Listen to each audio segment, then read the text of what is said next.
Morning मेरे प्यारे साथियों, मैं आपकी दोस्त पूजा और आप सभी को गोवर्धन पूजा की हार्दिक शुभकामनाएं। गोवर्धन पूजा के दिन हम गोवर्धन पर्वत से रिलेटेड एक कहानी को आपके साथ शेयर करेंगे। तो चलिए जानते हैं क्या है कहानी। पौराणिक कथा के अनुसार प्राचीन समय में तीर्थ यात्रा करते हुए पुलस्त्य ऋषि गोवर्धन पर्वत के पास पहुँचे तो इसकी सुंदरता देखकर वे मंत्रमुग्ध हो गए। तब उन्होंने द्रोणाचल पर्वत से निवेदन किया कि आप अपने पुत्र गोवर्धन को मुझे दे दीजिए, मैं उसे काशी में स्थापित कर वहीं रहकर पूजन करूंगा। द्रोणाचल यह सुनकर दुखी हो गए, लेकिन गोवर्धन पर्वत ने ऋषि से कहा, मैं आपके साथ चलने को तैयार हूँ, लेकिन मेरी एक शर्त है, आप मुझे जहाँ रख देंगे मैं वहीं स्थापित हो जाऊंगा। पुलस्त्य ऋषि ने गोवर्धन की यह बात मान ली।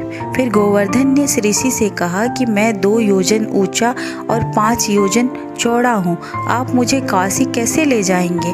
तब पुलस्त्य ऋषि ने कहा कि मैं अपने तपोबल से तुम्हें अपनी हथेली पर उठाकर ले जाऊंगा।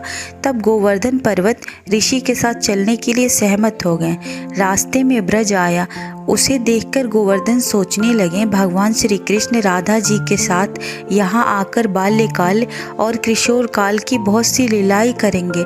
तब उनके मन में यह विचार आया कि वह यहीं रुक जाएं। यह सोचकर गोवर्धन पर्वत पुलस्त्य ऋषि के हाथों में और अधिक भारी हो गया, जिससे ऋषि को विश्राम करने की आवश्यकता महसूस हुई। इसके बाद ऋषि ने गोवर्धन पर्वत को ब्रज में रखकर विश्राम करने लगे। ऋषि ये बात भूल गए थे कि गोवर्धन पर्वत को कहीं रखना नहीं है। कुछ देर बाद ऋषि पर्वत को वापस उठाने लगे, लेकिन गोवर्धन ने कहा कि ऋषिवर, अब मैं यहाँ से कहीं नहीं जा सकता। मैंने आपसे पहले ही कहा था कि आप मुझे जहाँ रख देंगे मैं वहीं स्थापित हो जाऊंगा। तब पुलस्त्य उसे ले जाने की हट करने लगे, लेकिन गोवर्धन वहाँ से नहीं हिले।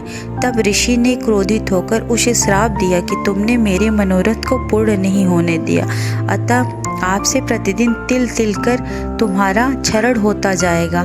फिर एक दिन तुम धरती में समाहित हो जाओगे। तभी से गोवर्धन पर्वत तिल तिल कर धरती में समा रहा है। कहा जाता है कि कलयुग के अंत तक यह धरती में पूरा समा जाएगा। द्वापर युग में भगवान श्री कृष्ण ने इसी पर्वत पर कई लीलाएं की थी। इसी पर्वत को इंद्र का मान मर्दन करने के लिए उन्होंने अपने सबसे छोटी उंगली पर 3 दिनों तक उठाकर रखा था। तो ये थी गोवर्धन पर्वत से जुड़ी हुई कथा। अगर आपको हमारे द्वारा दी गई जानकारी अच्छी लगती है तो प्लीज़ आप हमारे चैनल को लाइक, शेयर और सब्सक्राइब करें। Thank you.